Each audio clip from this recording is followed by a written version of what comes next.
Thanks very much, Marcus and Jay. Hi, everyone. Great to see you all. And thanks for having me. It's my pleasure. So there's been a lot of talk of models recently in the news. My models will be much, less problematic and much more harmless. So my talk is titled "On the Logic of Vector Space Models." And the initial motivation for it is a kind of introspective experience that I can't help but have when I hear someone argue. So roughly, when someone gives an argument, say I'm in the at a talk that Marcus is giving, and of course Marcus, right, he's giving arguments, not just making claims, right? So what I think I'm self-observing is that he wants to push me into the direction of the conclusion by giving his arguments. Of course, he wants to do that rationally, okay? But I still feel the push in the direction of the conclusion. And then again, when he wants to argue against the conclusion, I can't help but feel that he wants to push me through giving the premises away from the conclusion. And he can do so with different degrees of success and with different force. So it also seems to me his premises, they can give me a push in the one way or the other with a certain kind of strength, okay? So you get the idea. Usually in other areas, when we would hear about something giving a push with a certain direction and strength, then inevitably, formally speaking, we would think of a vector kind of quantitude.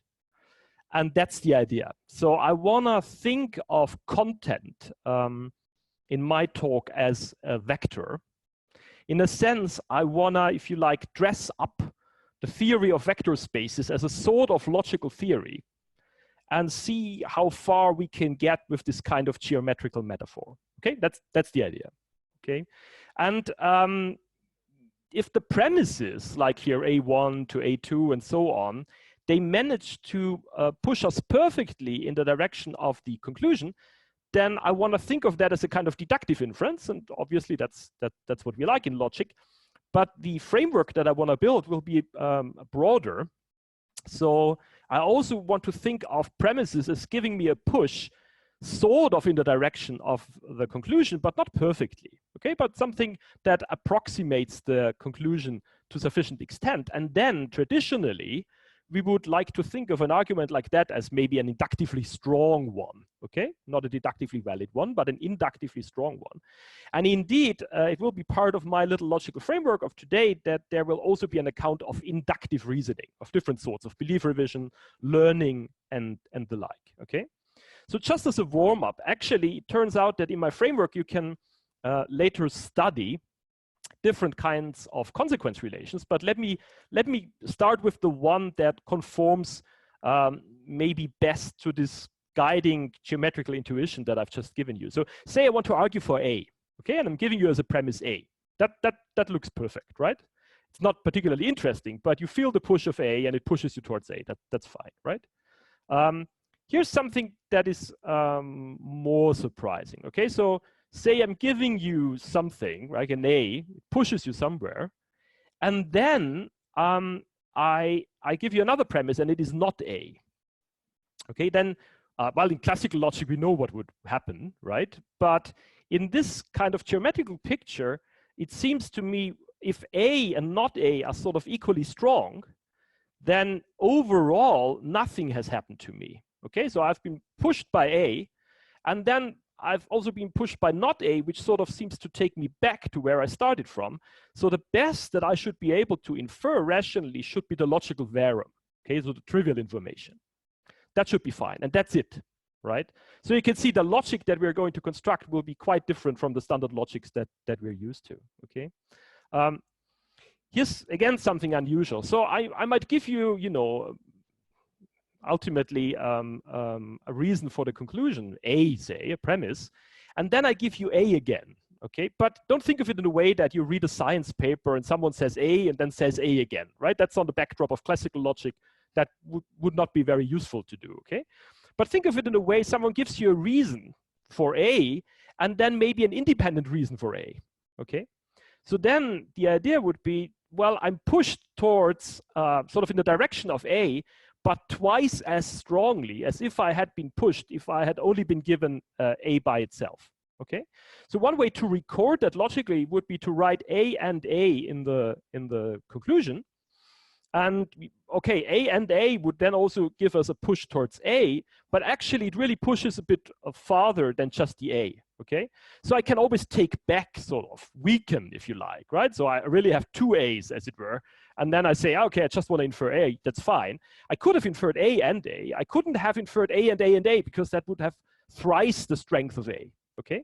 So you can see there is a new kind of thing going on that will be important later. And now I've already talked about two A's. Why not write that actually? Okay, so now you can see, oh, okay, Hannes probably in this Corona crisis got a bit weird. Okay, so bear with me, please. Okay, let me use a slightly idiosyncratic notation here. When I want to record that I have twice the A in the premises, let me write in the conclusion 2 times A. That's harmless, right? It's just a syntactic maneuver. Or I can infer from 2AA, that's fine. That's just what we had before, just written up in a kind of unusual way.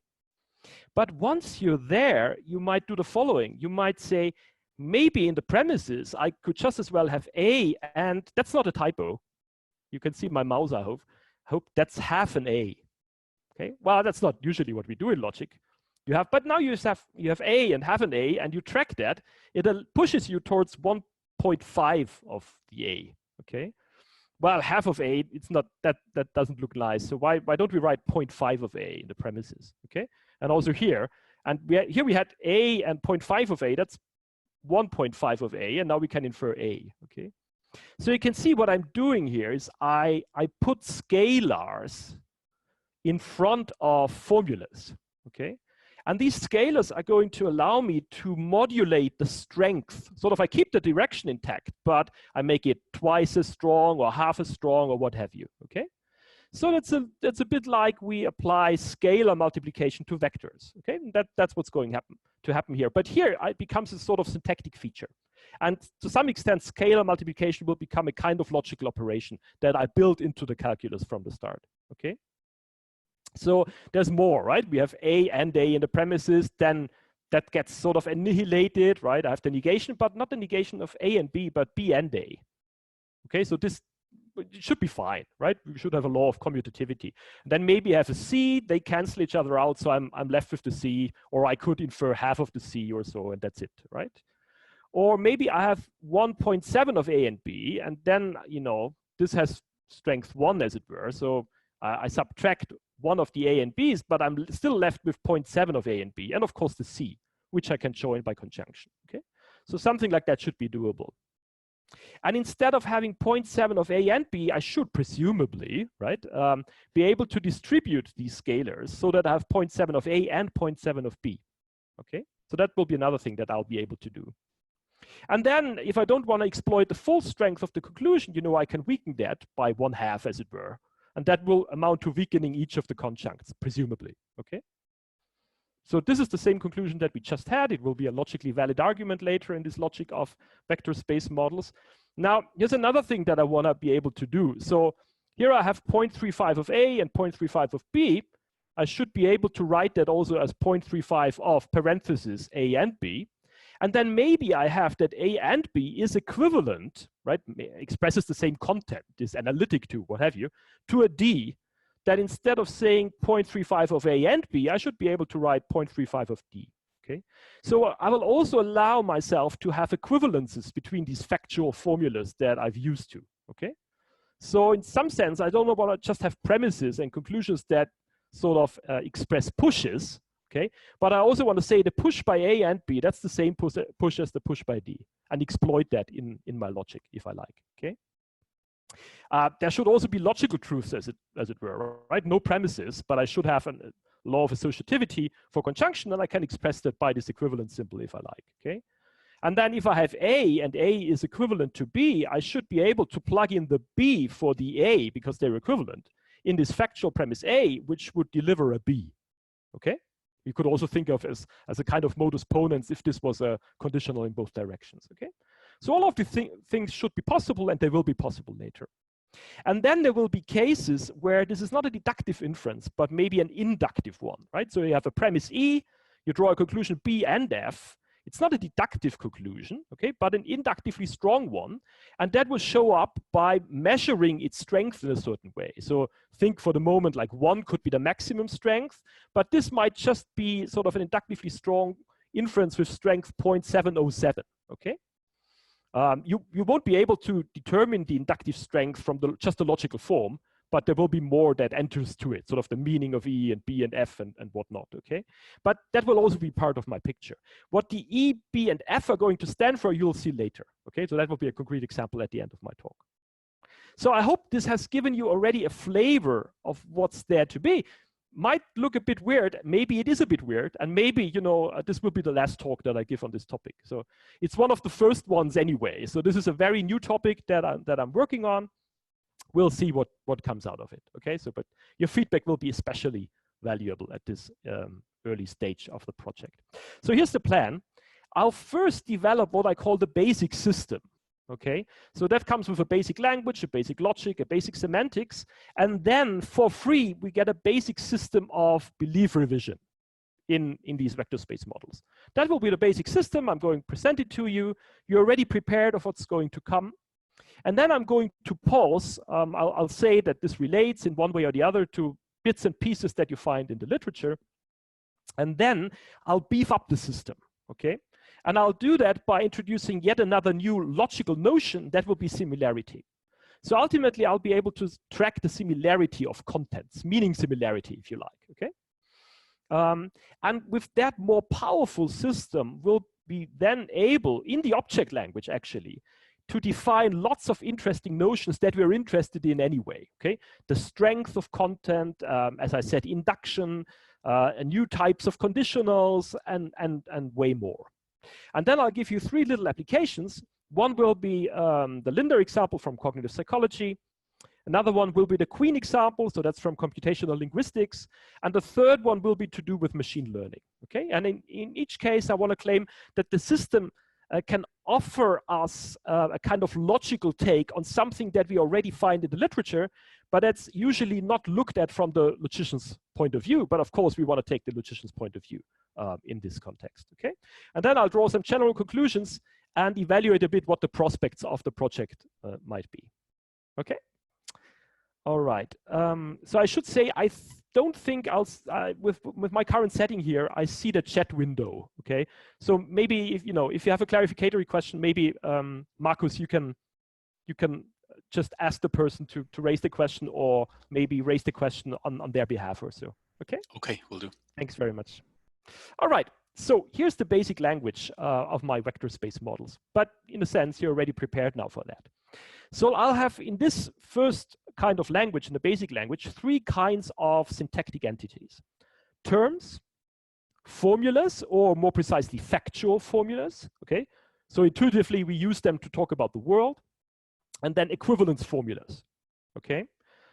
Equivalence formulas, in some way, you could think of maybe as occupying a different kind of language level, okay? A sort of kind of meta level, as it were, okay? Now with terms, it's very easy. In this basic language, I'll take any real number, and I have a way of getting a numeral for it, intuitively a name that denotes that real number, and I can use that numeral as a term, okay? So my language will not be countable, okay? And you might think that's odd. In the more refined language that I will present later, I'll repair that. So bear with me, not much hangs on it. It's just for convenience here, okay? Then I have my factual formulas, and here basically the language is like the language of, say classical propositional logic. It's just that, everything will have a slightly different meaning, okay? So in particular, I have conjunction and negation, propositional variables, the logical varium.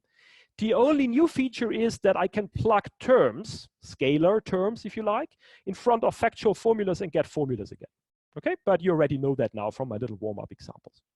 And then when I have 2 factual formulas, I can stick an equivalence symbol between them and get an equivalence formula.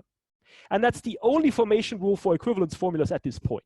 Okay, so you can't take negations or disjunctions of equivalence formulas right now.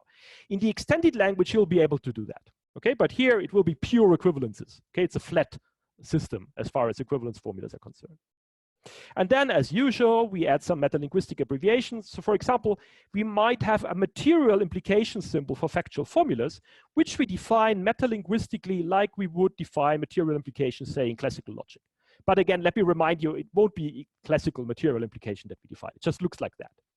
Or we get a logical bottom, a logical falsum, which is defined as the negation of the logical verum, as just as usual. But again, the logical falsum won't be exactly what you think it is at this point. Okay, you get the idea, right? So don't tell anyone. But the idea is I want to dress this up in logical clothes as much as possible at this point. Okay, and then only then at the final moment I'll take off the clothes and you'll see how naked I am. Okay. But for the time being, I paint this beautiful picture with, funny clothes. All right, so that's the language. And then we'll have a derivability relation to the logic. Amongst the premises, we will have factual formulas and equivalence formulas. Okay, so that's why I have this twofold creature here, this pair. F, that will be for the factual formulas. But you've already seen it might make a difference whether I have in the premises A once or twice. Okay, so it makes good sense to let F not be a set of factual formulas, but a multiset. Okay, and since I want to have an easy time to sort of determine the overall direction in which the premises are pushing me, let's restrict that F to be a finite multiset. Okay, that will simplify things a lot. As far as the equivalence formulas are concerned, things are just what you thought they would be. It's just a set of equivalence formulas, and there will be no funny business with respect to them. And then as far as conclusions are concerned, again, they can be factual or equivalences. And now, then there will be structural rules, and the structural rules, they will be sensitive on whether I'm interested sort of in doing something with the factual formulas or with the equivalence formulas. Okay, so with respect to equivalence formulas, everything is just as usual. Okay, like kind of Tarskian relationship, if you like. Okay, no funny business. For example, it will be monotonic. Yeah. But with respect to the factual formulas, the structure will be very much restricted. Okay, so basically, I'm going to impose a restricted form of transitivity, and that will be it. Okay, and this restricted form of transitivity will look like this. Say you have these finitely many factual formulas. Okay. And you're able, in the background, you also have some equivalence formulas to infer a factual formula F2. And say you're also able to infer from F2 and further equivalence formulas F3, then you're able to stick the two derivations together, as it were, have just the initial factual formulas, cut out the F2, and end up with a derivation of F3. And of course, you have to sort of take together all the equivalence formulas that have been involved. Okay, that's the form of transitivity that I will have. You could think of stronger forms of transitivity, but I won't impose them. Okay, and again, as you can already see, my logic will be a substructural one, and that's because of the special status of the factual formulas. Yeah. Okay, and then I have some logical eigenaxioms and rules, which I state in the form of equivalences mostly. So, for example, as I already promised, conjunction will be commutative and associative, and I write this up just as equivalences, right? Or say the conjunction of A with the verum, that's A, the conjunction of A and not A, that's the logical bottom, the falsum, okay? Then there is some, interaction with the scalars, pretty much things that you would expect anyway, okay? So 1 times A, for example, that's equivalent to A. That, well, you thought so at this point, I suppose. Then here's the thing that I can distribute scalar multiplication over conjunctions, right? That's already what I promised. That's a special rule. I can aggregate factual formulas by conjunction. Okay, so that's important. I can weaken, as it were, factual formulas. So I have a lambda A here, I have a mu A here, and these are numerals for real numbers, where the real number for this numeral is greater than or equal to the real number that's denoted by this numeral. Okay, so this is this kind of, if I have A, I can derive 1/2 of A. Okay, so that will be allowed. And I have a substitution of equivalence rules. Okay, so if I have phi of A and B is equivalent of A, then I can derive phi where I plug in B, I substitute B for some occurrences of A in phi of A. Okay, in particular, this will give me this kind of inference that I already advertised before. Okay, And then, so far, I hope, I mean, other than this slightly weird thing with the scalars, this should look perfectly reasonable, even from a logical point of view. And then there's the only axiom that, you know, might look surprising at first glance, and it's this one. Okay, the logical varium is equivalent to the logical falsum. Okay, so Marcus didn't change his face just looks the same. So, you know, he's fine with that. Okay, I can only see Marcus now, so that's why I check for his reactions. Okay, I see where I'm pushing him, so I even get the thumbs up from him. That's great. Okay, now it depends, right? So, you know, from a very traditional point of view, that might be the point to turn off the Zoom session, right? Logical varium, equivalent logical falsum, that's enough. Okay, I want to do something useful with my time. But take the new perspective. Okay, so I'm giving you the trivial information. That's the logical varium. It doesn't push you anywhere. That should be fine. Okay, and now I'm giving you the logical falsum, right? The bottom. Okay, and you're a rational agent. What's the push that you receive? Okay, none, I want to claim. Okay, there is no push because you're rational. So in some sense, the effects that the two formulas should have on you if you're rational is the same, namely none. And that's what's tracked by this equivalence. Okay, so from this new kind of perspective, actually this equivalence shouldn't be that odd, but should be something that you ought to expect at this point. Okay, but it's really the only point in this basic system where the logic becomes unusual. Okay, other than that, it looks to some extent traditional. All right. Okay, and then you can start derived rules. Okay, you know, not a lot of surprises. Transitivity, say, of equivalences, double negation, transitivity of the material conditional, modus ponens, you know, things like that. Okay, of course they look familiar, but of course they mean something slightly different than in the standard systems that we would be using. Okay, but still, you get a lot of logic out of that already. Now it's a substructural logic. I already prepared you for that. From A, comma A, I can derive A and A, but not from A by itself with these rules. A single A might not be strong enough. That's the idea. And then also other surprising inferences. So say you have not A and B, and now, you know, you might expect the De Morgan law, but there won't be a De Morgan law like this, at least not yet. I mean, I haven't even given you disjunction as yet. Okay. In fact, what you can prove is that negation is really strong. It sort of intuitively negates all the different aspects of a formula, all the different dimensions of a formula. Okay, so the negation of the conjunction is actually the conjunction of the negations of the conjuncts. It really negates everything that you find in there. Okay, so it's clear that this negation symbol won't correspond to each and every occurrence of negation in natural language. Okay, so you need to use the logic if you want to use it to formalize natural language reasoning. You need to use it sensitively. Okay, but you know, for the time being, let's be creative and see what the logic gives us. Okay, and there is again sort of a kind of justification for that law. Say I'm pushing you through A and B, and then I'm giving you the negation thereof. By the initial thought, this should take you back to where you were. Nothing has happened. Okay. Now, but say the other situation is I give you A and B, and then I take back the A and I take back the B sort of separately, okay, but joined by conjunction. Yeah. Then again, I should have taken back in a sense what I've given you beforehand. Okay. So the reversal by not A and B and not A and not B should be the same. And this sort of justifies that they should be equivalent in the symbol, in the system. Okay, and that's tracked by this equivalence. Okay, so both reverse the push that's exerted by A and B. That's a kind of justification for the equivalence. Yeah. Okay, and then you continue deriving more unusual stuff. So for example, 0 times A is equivalent to the logical bottom. Okay. Of course, you know, normally you wouldn't want to derive that. You couldn't even express that, but here you can. And once you're sort of in the mindset of the system, that looks plausible. Or you can do the following. So think of your Logic 101 lecture. You introduce negation, okay? And then students raise their arm and they would say, so say I now have minus A. And then you would correct them. You say, you mean not A. Okay, and then they get into the habit. Here, actually, minus A is not A. Okay, and that's the way to express it, and you can actually prove it. Yeah, so the derivation isn't done. So it's a 26 steps derivation, and this might look tedious, but it's not. Basically, it's like you derive something in the first order theory of vector spaces. Okay, it's as bad or as good as that. The reason why, actually there would be a kind of faster derivation would be that we're very much used to calculation with vectors from high school, from your university studies, from applications and so on.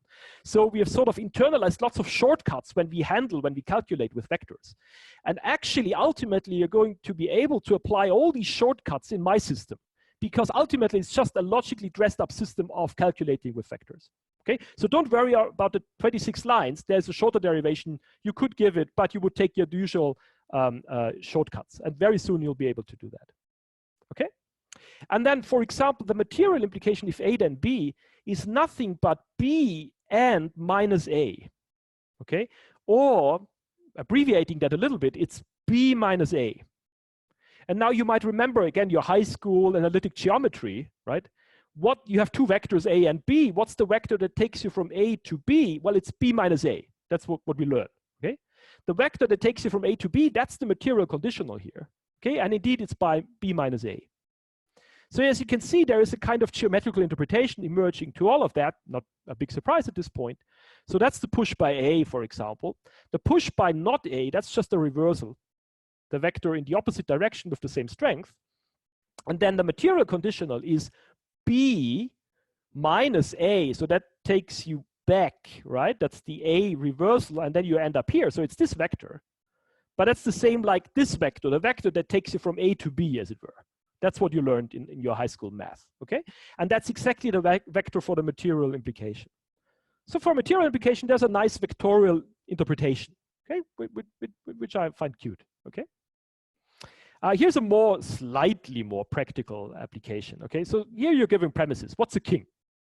A king is something that's royal and a man, okay? You might think of, these are atomic formulas, king of X, where X is an unknown entity, okay? So X is a king just in case X is royal and X is a man. That's I express by equivalence. And then you get some factual information about some X that you don't know. What you, by premise, now know about this X is that if X is royal, then X is a king. Okay, and that's the material conditional. If X is royal, then it's a king. Okay, so you might think, what kind of property does this X have? Well, presumably it must be a man, right? So if it is royal, then it's a king, so it should be a man. And indeed, in the system, from these two premises, the factual one and the equivalence premise, you can derive that X must be a man. Okay, and again, you run through the conclusion, and at the end, you derive man. So that's how this system is going to work. Yeah. The semantics for it is as simple as can be, and at this point should be perfectly natural for you. So a vector space model is really a pair of a vector space and a valuation function. And the valuation function takes syntactic items into items to do with the vector space. In particular, factual formulas are taken by the valuation function to vectors. Okay. Now, when you have a vector space, you also need a field over which the vector space is explained. And I'm going to make my life simple again. I'm going to determine that field to be the field of real numbers. And for almost all practical purposes, that's a good choice anyway. Okay, so that's what I'm going to do.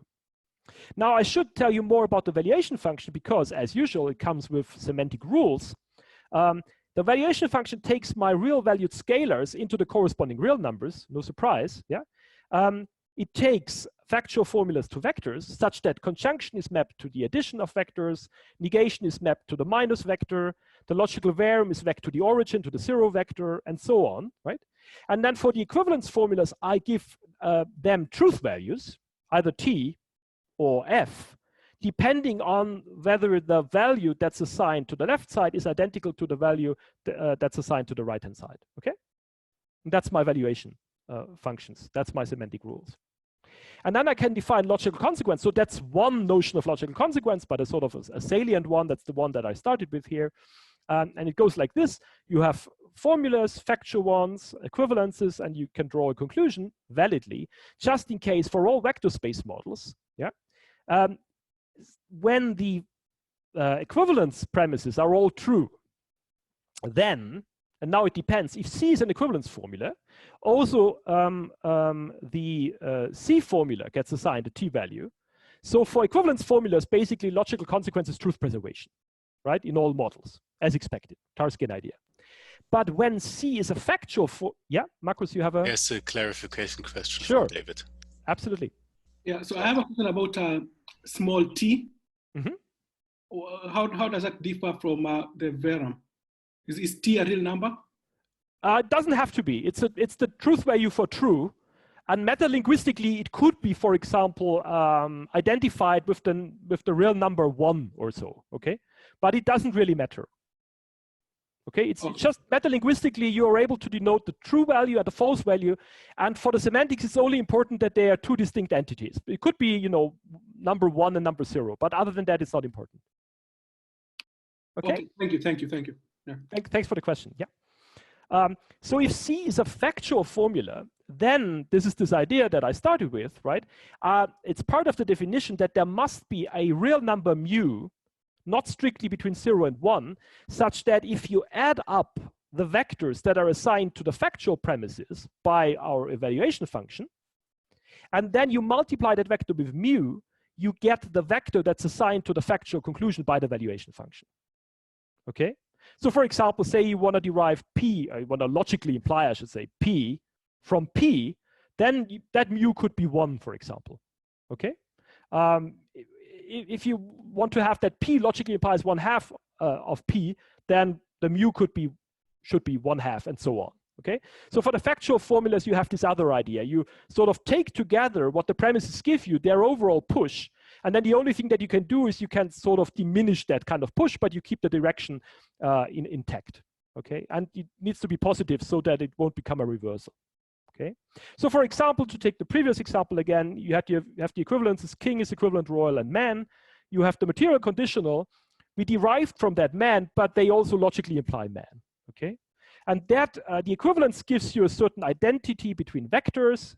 Okay, and then that you can use to show that there must be a mu, such that mu times the factual premise gives you the vector that's assigned to the factual conclusion.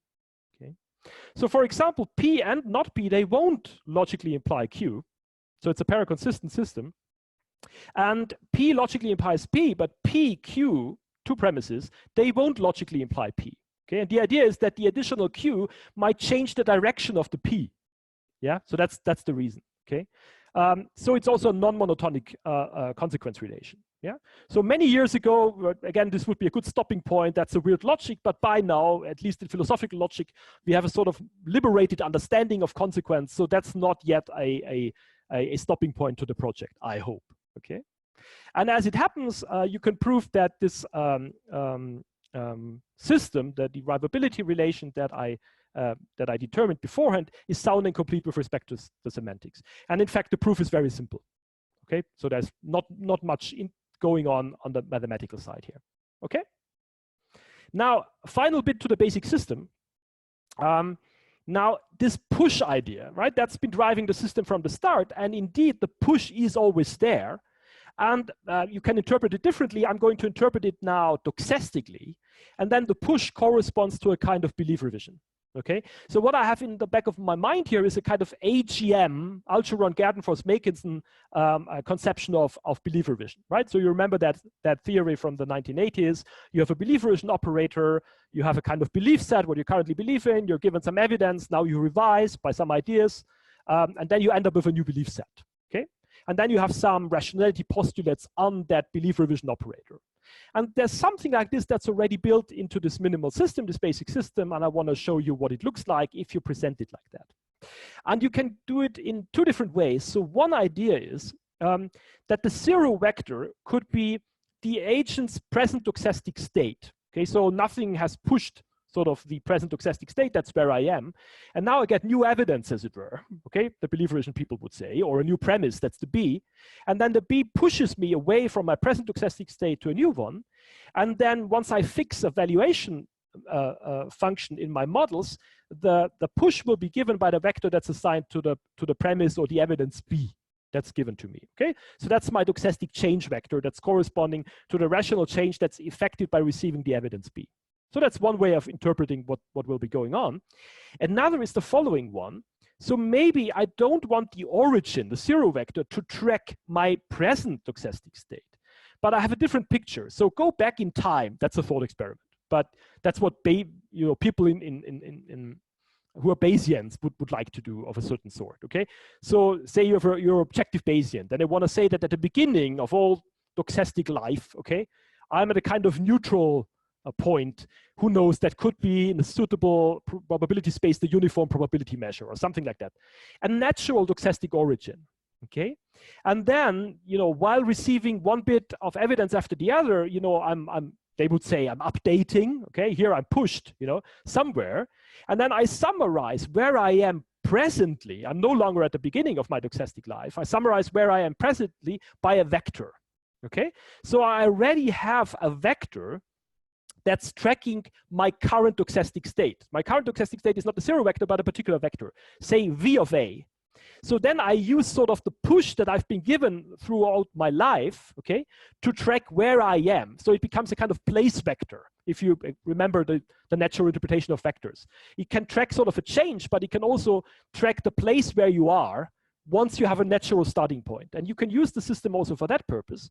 So then my current stochastic state will be a vector. I get new evidence, and then I'm pushed from that vector to another one, okay?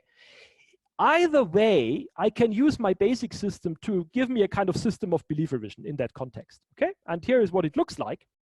So let's take the second interpretation, just for example. So that's where I am currently. My present state, my present stochastic or epistemic state, that's given by that vector, okay? It could be, you know, 1.5 of P and 0.9 of Q with suitable P's and Q's, okay? And now I get new evidence. That's the B here. That's the new vector. Okay, could be 0.8 of P and 1.2 of Q. And then I use simply conjunction as my belief revision, okay? So here, you know, I would have to be really more precise if I wanted to do proper HM belief revision. Is this object linguistic or meta-linguistic? I gloss over these details here, okay? But you get the idea.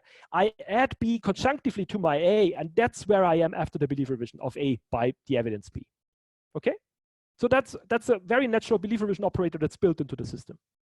But then these AGM people, they're also interested in contraction, taking away information that's already in my belief system, okay? I can do that. Say I want to take out B again. How can I do that? That's the minus, the contraction operation. It's just revision that is conjunction with not B, because I already know that this takes me back to where I was, okay?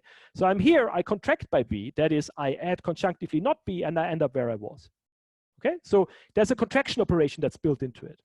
And then belief revision people would also deal with expansion, okay? So you throw in the evidence and close deductively.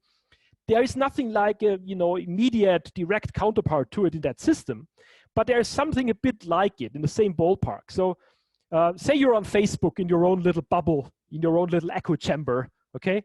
And you say A, and then your friend says, yes, A, and another friend kicks in, yes, yes, really A, and so on, okay? So that you're sort of, you're getting more and more confident in your beliefs, okay?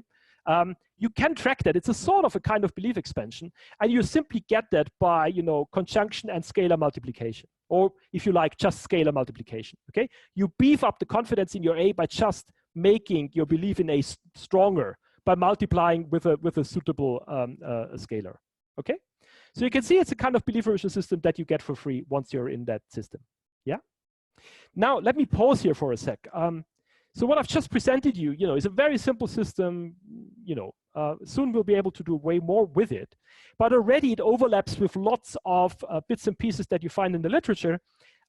Here's what I'm going to do. I'm not going to discuss them, but if you're interested later, in about 20 minutes, let's start the Q&A, and then you might return to it. So there's a dynamic component to it. Okay, it relates somehow to quantum logic, to arrow logic, to modal logic of space, conceptual spaces, and so on and so forth, okay?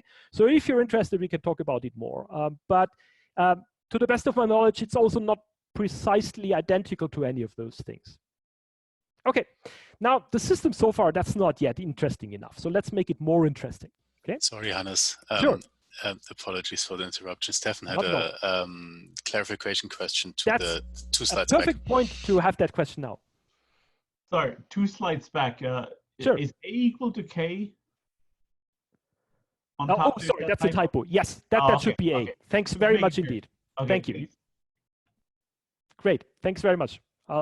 Next time I'll have better slides. Great, thanks a lot. That's exactly right. Okay, fine so far? Great, then let's beef up the system a little bit, okay? So what would you do next on the vector space side, okay? Well, usually we don't just have vector spaces, we like to have inner products, on vector spaces for various kinds of reasons, right?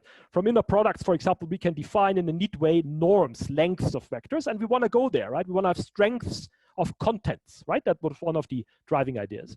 So I'm going to introduce now an inner product, and it's all over the real numbers. You know, why not have the standard inner product? Okay, the Euclidean one, as it were. Okay, the dot product, as some people would say. Okay, so that's defined in the usual way. And the definition, you also have these lengths here. Let's ignore them, right? Say it's all normalized, they all have the same length.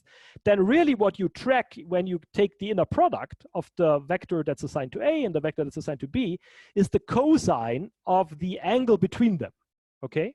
So, you know, if the angle is 0, so it's the inner product of, as it were, A with A, okay? Well, the vector assigned to A with the vector assigned to A. Then the angle will be 0 and the cosine of 0 is 1, okay? So, you know, in some sense, this is going to track that A is perfectly similar to A, okay? So here's the idea. I use the inner product to measure the similarity of contents that's been assigned to formulas like A and B, okay? And of course, the content of A is identical to the content of A, and that's what's tracked with a similarity of 1, okay? Now, if you took the similarity of B with not B, for example, what you would find is that the cosine is -1, okay? So that's maximum dissimilarity, as it were, okay? And then you could say, if there's a situation like this here, B and C, okay, they're orthogonal to each other, okay? So their inner product gives a 0, 90 degrees, okay? Cosine of 90 degrees, then this sort of tracks that B and C, well, they are neutral to each other. Or, as we are often saying even in natural language, you know, again, Marcus gives his talk, I raise my arm in the Q&A, I say something, and then Marcus just dismisses what I'm saying and says, Hannes, but that's orthogonal to what I wanted to argue for, okay? So, of course, that's just a silly metaphor, but in this system now, this will not be a silly metaphor. That will be precisely it, okay? So now contents B and C, they can be literally neutral to each other or orthogonal to each other, okay? Neither particularly similar nor particularly dissimilar, okay? Similarity is 0. So that's this new notion of similarity that I'm going to use. And similarity defined like that in the system will be a kind of new logical term, okay? Now, if you also want to take care of the lengths, you know, there's different ways of dealing with them. You could divide by the product of lengths and so on. Let's just gloss over that for the time being, okay? But that's the idea. So what I want to do now is I want to revise and extend the system by introducing similarity of content as a new quantitative logical term. There's also other bits and pieces that I want to change. So, you know, we're dealing with an uncountable language, while as logicians, we want to have a countable language maybe. So why not construct the scalar terms like we construct terms in the first order language of real closed fields? Okay, then we get a countable language. That's nice. And then why not be more liberal with respect to equivalence formulas? Say we can apply logical connectives to them. And finally, why not also have quantifiers, okay, that we can stick in front of equivalence formulas and get equivalence formulas again, so that we can quantify over scalars and vectorial contents, okay? So from a traditional point of view, I'll now have, as we would normally want to say, propositional quantifiers in my system.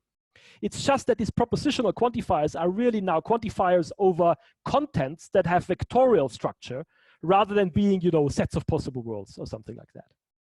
So we have a way richer object language, and we have to adapt the logic and the semantics accordingly. I won't deal a lot with the semantics. You guess how this is going to work, but you know, the similarity function symbol, that will be interpreted as the standard inner product, as advertised on the previous slide.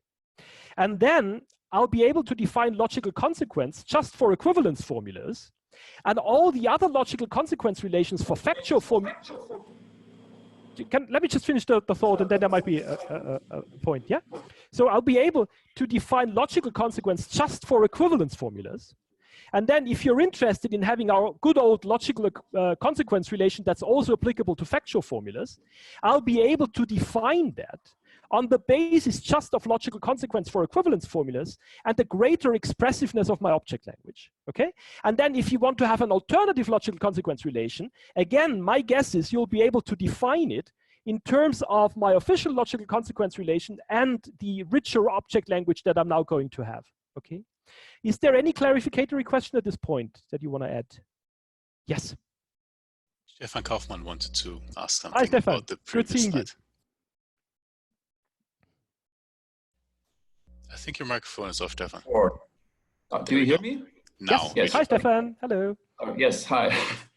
I actually have a question about the last slide, not this one, but the one before with the little on it, just to make sure I understand this correctly. So you labeled the axes with P and Q. Yes. And you have these ABC, so they're all formulas, right? So P and Q are atomic formulas, and that's ABC right. But I should say, you know, that's not what the picture necessarily looks like. This is just to give a vivid picture of what the situation might look like. Yeah. So for example, I'm always make it look like in my diagrams as if P would have to be something like a unit vector for one of these dimensions or so. But that's not necessarily the case. Okay. So it's just an atomic whatever variable. It's just an atomic formula, and I have a valuation map that, you know, for the sake of the example, actually assigns to this P, say the unit vector 0, 1.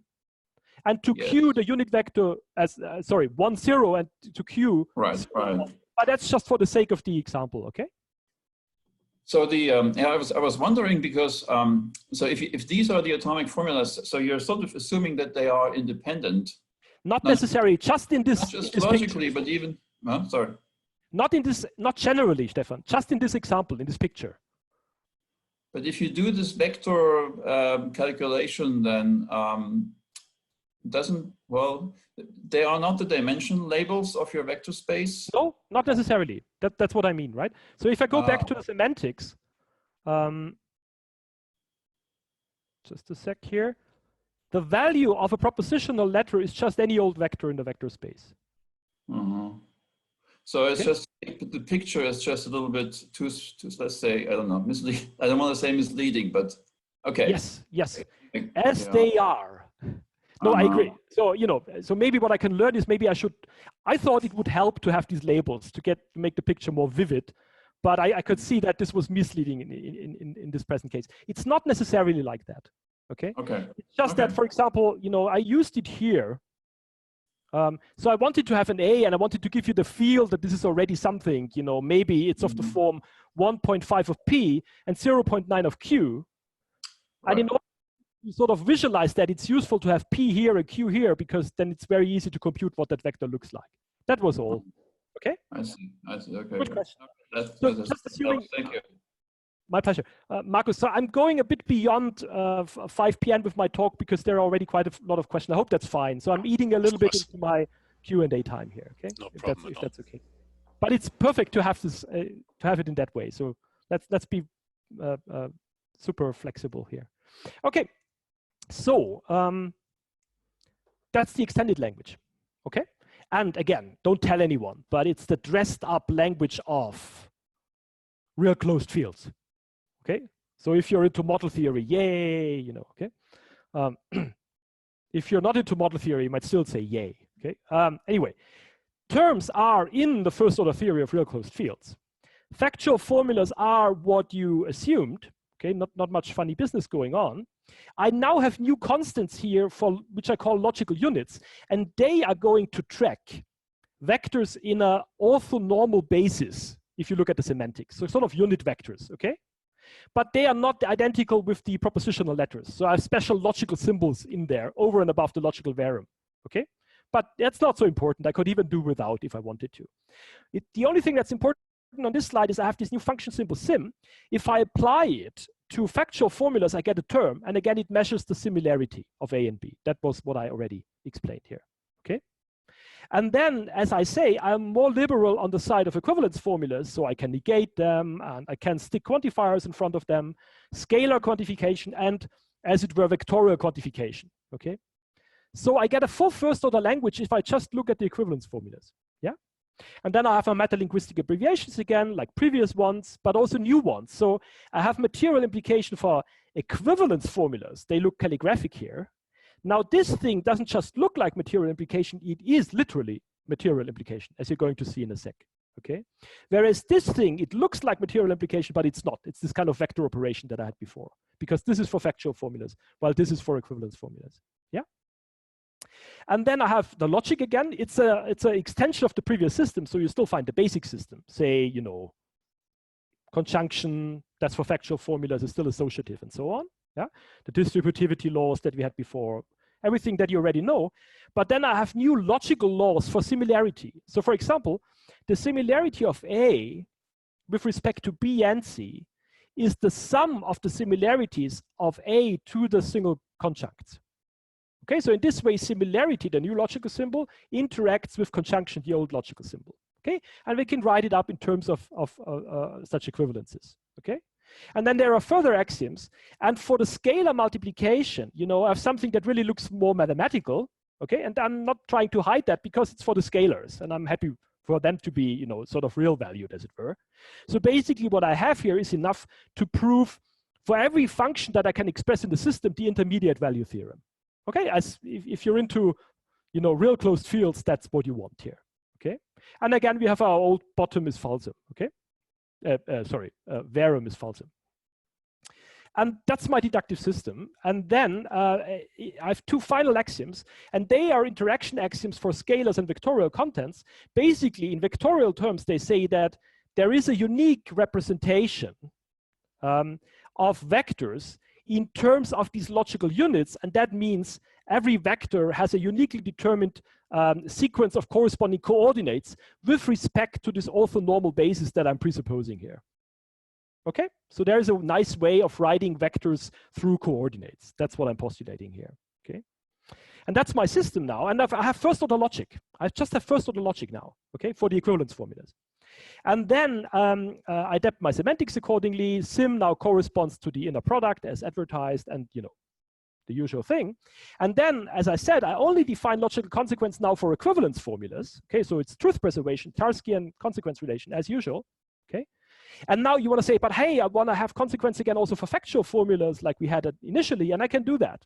Once I have my official logical consequence relation, I can define the previous one, as it were, right, for factual formulas. By doing it like this, I say factual A1 to AM plus equivalence formulas. They logically apply the factual formula C, just in case. Take the equivalence formulas, use them as the premise set, and say that they logically apply in the defined Tarskian sense a formula that I get from the factual premises and the factual conclusion by putting them together in this way. And look what the object language formula now says. It says there is a real number, as it were. Actually, that's a typo. There should be a mu here. Sorry, I apologize. There is a mu between 0 and 1 such that mu times conjunction of the factual premises, that yields the C again. So instead of having this kind of weird new logical consequence relation, I can define the weird one in terms of the traditional one for the equivalence formulas and using the more expressive resources of my object language. Okay, and then if you come around with this new cool, you know, even more fancy consequence relation for factual formulas, my guess is I'll be able to define it with my resources in a similar way. And the nice thing is now the official consequence relation is as standard as can be, monotonic, transitive, not paraconsistent, not substructural. Okay, but if you want to tap into this sort of weirder areas, forgive me, okay, if you're into paraconsistent logic and so on, right? Then you can do that, and here's the method by which you can do it. Okay, so this is my way of bringing together very traditionally minded logicians and the cooler ones. Okay, I can do that. And then my deductive system turns out again to be sound and complete with respect to my logical consequence relations. Okay, and as it happens, this extended logic of vector space models is decidable. Big surprise. Why is that? Because the first order theory of real closed fields is decidable. So what's behind this this theorem here is really Tarski's result from back then. Okay, quantifier elimination, as it were. Okay, so you get a nice logical system. It's as decidable as, say, classical propositional logic, if you like. Okay, well, not with the same complexity, but it's decidable. Okay, so again, I want to say a nice logical system. All right, so using that system, there is now a whole lot of things that you can do and things that we want to do, philosophically speaking, okay? So I'll just hint at them here. I won't give you the theories, I'll just hint at them. So obviously, we now have strength of contents, right? Because we can define the norm through the inner product, and you can express all of that now through sim in the object language, okay? Sometimes we might not be interested in strength, but just sort of pure content, okay? Or pure subject matter, as it were. You can define them. The pure content will be sort of this half line where you don't care about the length, okay? And if you're interested in subject matter, you might add the other half, okay? And then you get just sort of this direction. So the pure direction, that's subject matter, okay? But in other cases, you are interested in the strength of a premise that's given to you or the conclusion that you want to infer. And then you use sim to determine sort of the length, okay? So for example, the length of not A is the length of A in this system. Well, they have the same push. That was the idea, okay? Now for other purposes, we might want to have inductive inferences, okay? So say we have factual premises, okay? Previously, we deductively infer the conclusion, but now we want to say, well, they don't give you the conclusion exactly, but approximately. It's an inductive inference, okay? One way of defining that is the following. You take the premises, the factual premises, you take them together, as it were. You fix their meaning, so you have a valuation function in the background here, okay? So inductive logic is not as structural as deductive logic is, okay? So there's something material to it here. You have a valuation function in the background. That's why I have a little v here for valuation, okay? And now what you do is you determine the vector that belongs to their conjunction, the conjunction of the premises, okay? And this might be this vector here. And now it doesn't push you exactly in the direction of B, but something that's close enough to B, to the vector that's assigned to B by the valuation function. And you measure that similarity again, as I did before, in the object language by the sim symbol, in the meta language by the inner product, okay? And you measure that similarity by a real number, and then you can say, maybe, you know, the inference here from A to B is not perfect, but it's 0.905, okay? And this tracks the similarity, okay? If you forget about lengths again, their angle, okay? And then you get for free, for example, if you can deductively infer from A1 to AMB, then you'll get always an inductive inference with sort of, if you forget about lengths, the perfect strength of 1. But in other cases, it's a merely inductively strong inference. Then it's 0.905. It's not deductively valid, but it's inductively strong. Okay? So inductive inference, in one way or the other, will be done by using the similarity between vectors here. Okay? That's the idea. And then you can look at conditional. So far we had the material conditional, okay? But we, you know, as in classical logic, that's not good enough. We want to have other conditionals. So say you like the Ernest Adams story of conditionals, right? A kind of Ramsey type of story of conditionals. Then usually you would now involve probability measures, and you would say, what's the rational degree of acceptability that you give to an indicative conditional if A then B? Well, that's the corresponding conditional probability of the proposition expressed by B given the proposition expressed by A relative to your current subjective probability measure, something like that, okay? There is a geometric interpretation to conditionalization, to probability measures, where conditionalization corresponds to something like you project the consequent onto the antecedent, okay? So I don't go into the details now, but there is a kind of geometric counterpart to conditionalization, it's projection. And the same idea, you know, you can apply here. You have a vector that's the antecedent A. That's what's expressed by it, right? Then you have a vector that's expressed by the consequent B. And now you project the B vector on the A vector, okay? And you measure its length. So this is this length here. And then you use that length, and you can determine it by the inner product in the object language by sim, okay, to measure, as it were, the extent to which a change, the push by A, conforms to the push that's expressed by the consequent. And you can use that length to track sort of your degree of acceptability of B given A, as it were, of the indicative conditional if A then B. So it's the same Adams kind of style idea, the Ramsey test style, okay? Hypothetically, let's take the push of A and then let's see how much this conforms to the push by B, okay? But it's not expressed in probabilistic terms, but in vector terms. Yeah, and then you might say, but hey, for a subjective probabilistic story, it's always relative to a probability measure. Where does that show up? Well, you could also do that relativized to your current doxastic state.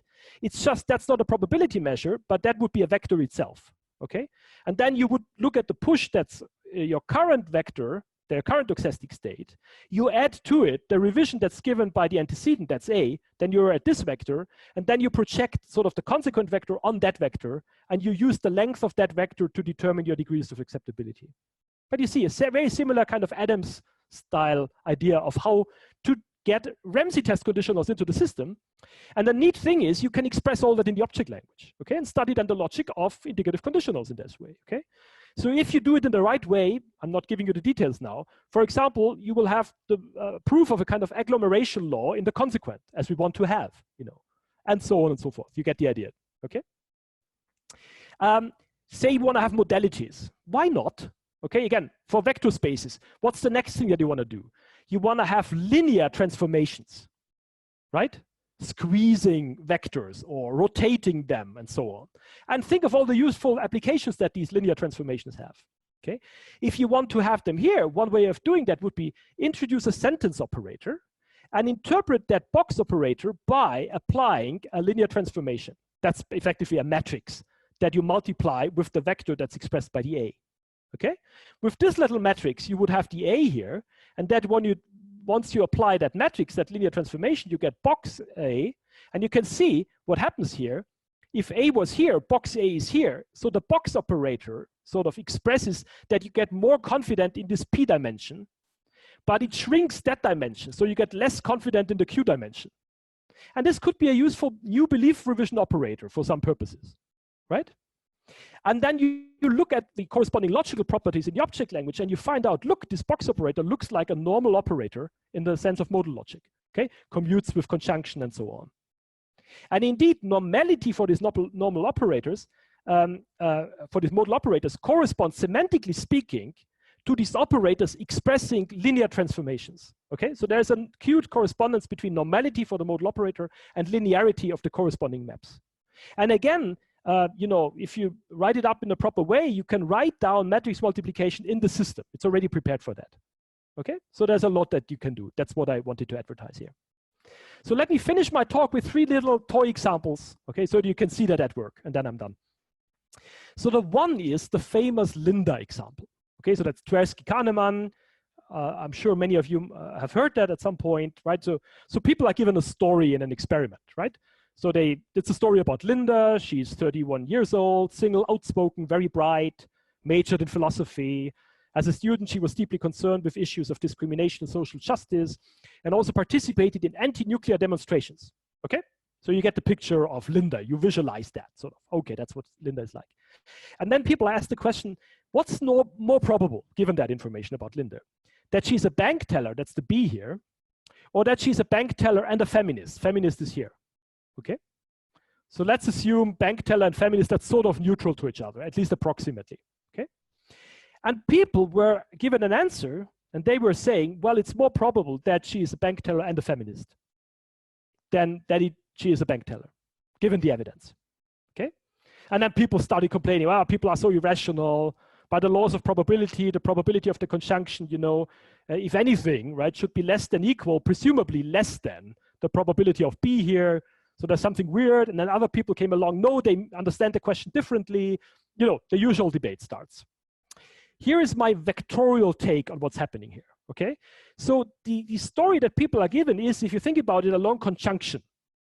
And with the right valuation map, you could break it up into the conjuncts, give vectors to the conjuncts, and then determine the overall effect that the story has on you. Okay, it pushes you somewhere. Let's sum up, that's the idea, this push by E here. I don't break it up into conjuncts. And I hope you agree that sort of this pushes you towards the feminist direction. That's what the story does, right? There's nothing about the bank teller thing here. Okay, it's orthogonal to that, approximately. So the push should be somewhere here, close to the feminist axis, but you know, not to the bank teller axis. And then people are asking, what's more probable? B, that's the B vector here, or B and F, right? So that's B and F, right? So that's conjunction or addition here, so that's here. And then my idea is, induction is similarity. What they are understanding is really the following thing, okay? They're not thinking in strictly probabilistic terms. What they do is, they think that, which is more probable given E, that means to them, what is more similar to the evidence that's given to me? Think of inductive inference. What's more similar? What's more similar to E? Is it the B or is it B and F? And they rightly say it's B and F, okay? Because look, that's the B and F vector, okay? That's more similar to E, smaller angle, than the B vector is, okay? And that can be tracked even in quantitative terms, again, in a product, you know. So that's what they're doing. That's my suggestion. Okay, and I think that's a neat reconstruction of what's going on in the experiment, okay? And in fact, what one can do, I won't give you the details now. If you're interested, ask me in a couple of minutes. There's actually a nice probabilistic justification of my vectorial system too, okay? Which sort of justifies why negation is mapped to the minus vector and why conjunction is mapped to addition and why the varium is mapped to the zero vector, okay? and why, you know, similarity is what it is, okay? There's a probabilistic justification to the system. Basically, what you can do is you can interpret my system in the way that the pushes are so-called log odds changes, okay? So odds, that's the probability over the 1 minus the probability, okay? You can change these odds multiplicatively, okay? That's what's happening even in conditionalization. And then you can take the logarithms thereof, okay? If you're a Bayesian, you like these kinds of operations. And they show that my vector operations correspond in the intended sense to the logical operations, but with a probabilistic interpretation, okay? And if you have this probabilistic interpretation in mind, then actually my little reconstruction here is not far away from an existing neat probabilistic story, but not a standard probabilistic story. So there is a nice paper by Vincenzo Cruppi, Brandon Feitelson, and Katja Tentori. Vincenzo is a former colleague of mine in Munich from the MCMP. And what they suggested is what people are doing is they don't compute absolute probabilities or even conditional probabilities, but they look which information is incrementally confirmed by E, by the evidence more. Is it the B or is it the B and F? And as it turns out, right, with the right probabilistic confirmation measures, which are not probabilities, yeah, but defined in terms of probabilities, you get more probabilistic push for B and F than for B. And that's their reconstruction of what's going on in the Linder case, okay? But the funny thing is, these probabilistic measures of confirmation, of incremental confirmation and support, right, very often they are defined in terms of log odds changes. And if so, then, you know, if you look at my system with these probabilistic glasses on, that's pretty much my interpretation, because then the log odds changes that you get from evidence, if you want to track the effect that they have by, you know, conditional probabilities and so on, what you get is basically you're measuring correlation. In the geometric interpretation, this correlation corresponds to inner products, okay? So in a sense, what I'm doing when I determine similarities, I'm measuring correlations between changes, okay? And probabilistically, that's what they are doing, but they are not thinking of them as vectors, but sort of in probabilistic terms, okay? So my vector story is even sort of close to probabilistic stories that you find in the literatures, but it's not absolute or conditional probabilities, but confirmation. And again, that's a kind of push, right? It's a kind of support, okay?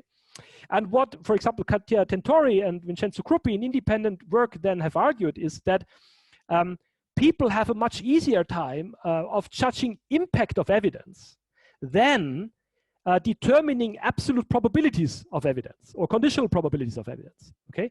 In some sense, cognitively, impact, support, incremental confirmation might be prior to absolute probability, okay? And they flesh out this idea in probabilistic terms, but maybe another way of fleshing out their ideas might be to use the logic of vector space models, okay? As a new kind of normative yardstick that you can interpret probabilistically, but you need not, okay? Second thought, that was Linda, right? Second thought, the Queen example. So these days, linguists use vectors a lot. Well, linguists of a certain sort, computational linguists, okay? That's a field that's also called natural language processing or distributional semantics. That's what you do if you have a query in Google, right? You write up something. What the software does is they determine from what you write there, from your text, a vector. And then they give you answers by determining similarities between vectors, and guess what? They use the inner product, okay? Or something that's defined in terms of it. And linguists also use that. So these days, very often, they would represent words or sentences or whole texts as vectors. And they would determine these vectors by certain algorithms, for example, by neural network models, okay? So there's a lot of literature that in spirit, actually more than in spirit, is close to what I'm doing here already. And famously, that made the news back then, a couple of years ago, there is this software word2vec, transforming a word to a vector, where the following was observed, right? You take the vector for king, you subtract the vector of man. So you take manhood out of kinghood, okay? And then you add womanhood, you add the vector for woman. And surprise, you end up with a vector that's identical or strictly very close to the vector for queen, okay? And intuitively, if you take man out of king, what are you left with? Well, being royal.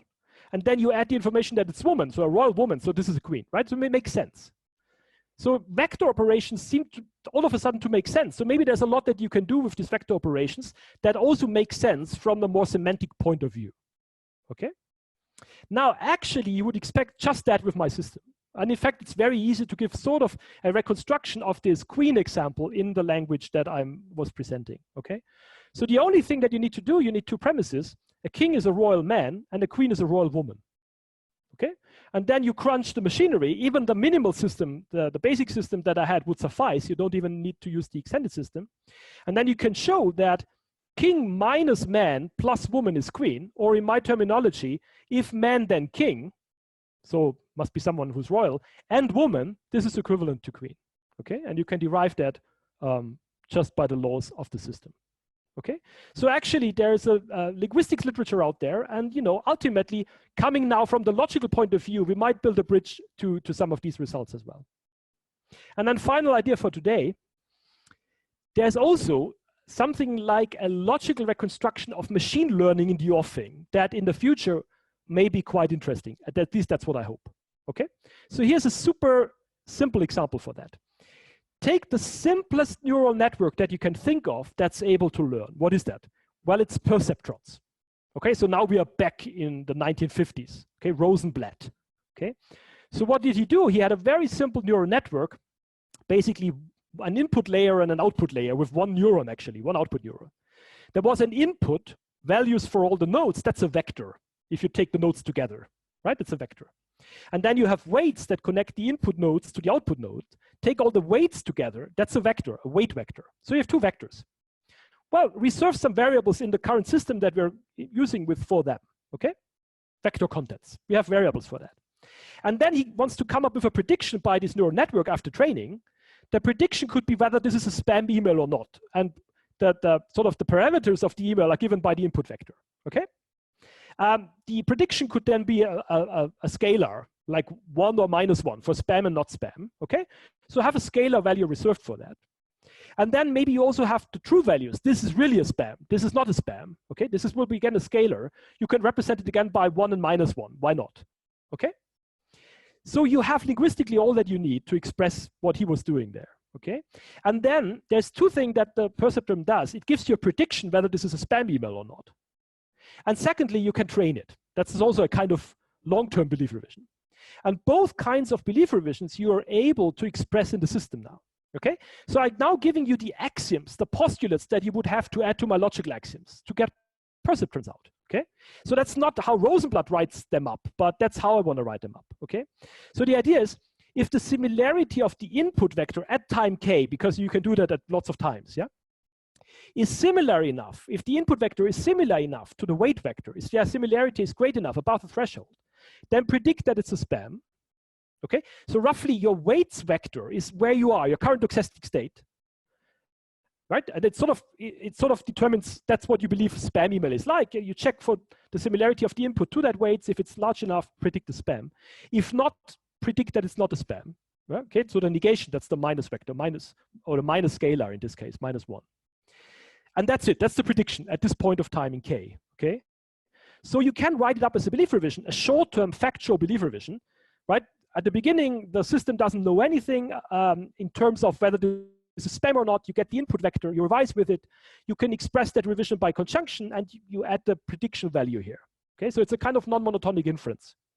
And you can write it up in the system by conjunction. And then next point of time would come along, and new prediction, new input, and so on. But what is more interesting is there's also learning going on in the perceptron, right? That was the interesting thing, a long-term belief revision. And again, you can write it up in the following way. So you say, if the true value, say you can then check, was it really a spam email or not, okay? If the true value is identical to what you predicted, leave the weights the same. So the weights at the next point will be the old weights, yeah? If you mispredicted, and the true value was a 1, so it was a spam, but you predicted, no, it wasn't a spam, okay, then what happened was, so you said it wasn't a spam, so the input vector was not close enough to your current weights, okay, but actually it was a spam, then you should change your weights, right? You need to learn, and you should make your weights more similar to what the input was like, okay? And you can do that by belief revision, by conjunction with the input plus some coefficients, okay? So the belief revision is by conjunction and the input vector, as it were. And if you mispredicted, but it wasn't a spam, it's the opposite. Your weight vector was sort of too similar to the input. Okay, that wasn't a good idea. Make it less similar to the input, and you can do that by revising with the negation of the input. That's the sort of the inverse vector. So again, you get belief revision by conjunction and negation. So you can see I can write up short-term prediction and learning in the perceptrons in perfectly logical terms in my system. Okay, so the system with this axiom will be able to derive everything that the perceptron does. Okay, but in logical terms, as it were, and that I find cute. And now you might think, okay, but that's perceptrons. Don't we all know that perceptrons are, you know, much too simple? We can't do real machine learning. That's true. But here, say a slight extension of the system by one non-linear function symbol, sigma, it's for the logistic function if you're interested, okay, will enable my system now to express logarithmic regression, which is probably the algorithm that your spam filter is really using to determine whether it's a spam or not, okay? So I don't give you the details if you're interested here. You can ask me later, but the idea is slight additions of the system will allow me actually to logically write up in very much the same way modern algorithms for machine learning, for prediction and learning in a logical system, okay? The only thing that I need is I need some nonlinear function symbols around as well, okay? So with that, I want to close. Let me sum up. I wanted to argue that the first order theories of vector spaces and real closed fields can be presented as reasonably well-behaved logics of vector space models. Okay, the resulting system can be used to logically reconstruct belief revision and similarity of contents and neutrality and strength and induction and conditionals, and I hope way more. There's a probabilistic interpretation, and it might have some nice applications in cognitive science, right? Remember the Linda example and the Queen example. And the whole system might take us at least one step closer to a logical reconstruction of certain aspects of machine learning. There's a nice talk by Johan van Bentham where he says this is one of the challenges that logicians face in the future. Can we reconstruct machine learning? I agree with that challenge, and that's my way of taking up the challenge in at least one possible way, okay? And I think there's a lot to do. That's just the beginning, right? So there is other interesting consequence relations that we can now define and study, okay? I haven't told you about disjunction. Well, add it to the system, okay? Instead of just having propositional variables, why not have predicates and singular terms as we're used to, okay? I want to have operators and quantifiers for linear transformations, okay? And then I want to have some nonlinear function symbols around, like for exponentiation, because that's what I would define, for example, to have my logarithmic regression ultimately being represented in the system, okay? Once I've done that, I should be able to logically reconstruct machine learning in proper artificial neural networks with backpropagation, the whole cool stuff, okay? So, you know, that's a nice prospect, I hope. And then, as for us philosophers, there should be a lot of philosophical consequences, right? So for semantics, what's meaning in this perspective? Well, it's a vector. It's not a set of possible worlds. It's a vector, okay? Or is this still logic? Okay, it's a kind of, you know, more relaxed understanding of logic that I've presented. Does it make sense? Okay, a good question. Or epistemology, you get a new system of belief revision. Okay, it's neither the good old HEM belief revision, nor is it necessarily probabilistic. It's sort of somewhere in between, and that should be interesting. Okay, and so on and so forth. So with this thought, let me thank you very much, and let's see what you think about it.